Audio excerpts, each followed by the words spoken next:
Vodafone idea, याद रखें सुबह भी हमने इस स्टॉक पर चर्चा की थी जब ब्लॉक डील हुई थी, लेकिन उसके बाद सब्सक्रिप्शन डेटा निकल कर आया जो काफ़ी कमज़ोर है, जिसके चलते 4.5% की गिरावट के साथ अब ये स्टॉक कारोबार करता हुआ। कंपनी के लॉसेस, कंपनी ने सब्सक्राइबर्स फिर एक बार फरवरी के महीने में खोए हैं। करीब 20,720 सब्सक्राइबर्स कम हुए हैं कंपनी के फरवरी के महीने में, तो काफ़ी कमज़ोर डेटा, ऑपरेशनल डेटा कंपनी से, जिसके चलते वोडाफोन आइडिया गिरावट के साथ कारोबार करता हुआ। आईटी सेक्टर पर सचिन, आपसे जरा व्यू जानना चाहेंगे। 6% नीचे सब्सक्राइबर घटने की खबर आई। पता नहीं कौन से लोग हैं जो दिल लगा के रखते होंगे इस शेयर से, उम्मीद पता नहीं क्या होगी। 7.5 रुपए के आसपास का भाव है। क्या रणनीति होनी चाहिए वोडाफोन आइडिया में?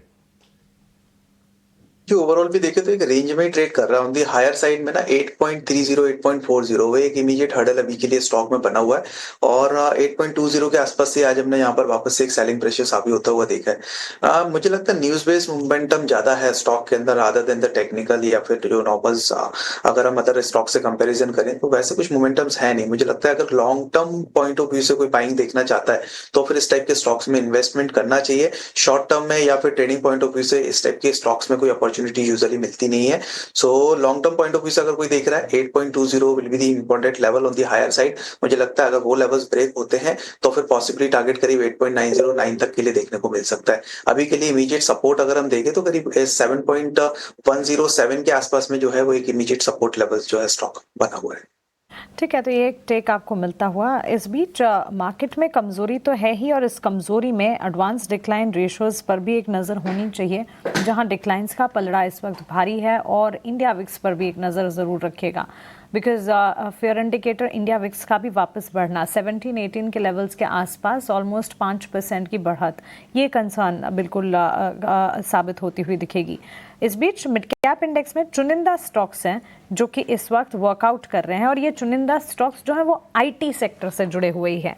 Mphasis, persistent, Coforge, KPIT technologies, ये सारे के सारे स्टॉक्स हैं जहां पर आज एक्शन के साथ फिलहाल कामकाज, और जो 4-5 नाम है उसमें यही सारे स्टॉक्स हैं जो कि शामिल हैं।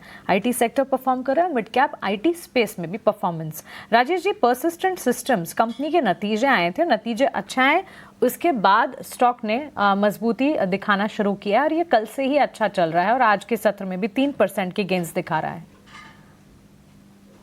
तो मानसी देखिए, स्टॉक में अच्छी रिकवरी बनी, और आज भी अगर हम देखें तो मिड कैप आईटी स्पेस में आज भी बाइंग इंटरेस्ट है, और परसिस्टेंट में देखें तो ये अपने 50 डे मूविंग एवरेज के आसपास ही उसको निगोशिएट करते हुए दिख रहा है।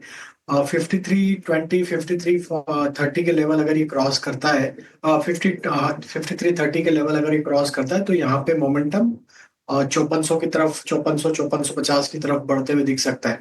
तो नियर टर्म चार्ट पे स्ट्रेंथ दिख रही है, यहाँ पे बने रहा जा सकता है। अभी भी हमें लगता है कि यहाँ पे अगर ये स्टॉक 5240 के लेवल को होल्ड आउट करता है तो पॉसिबिलिटी है कि स्टॉक 5400 की तरफ बढ़ता हुआ दिखे। 5400 5500 के लेवल्स भी नजर आ सकते हैं। एक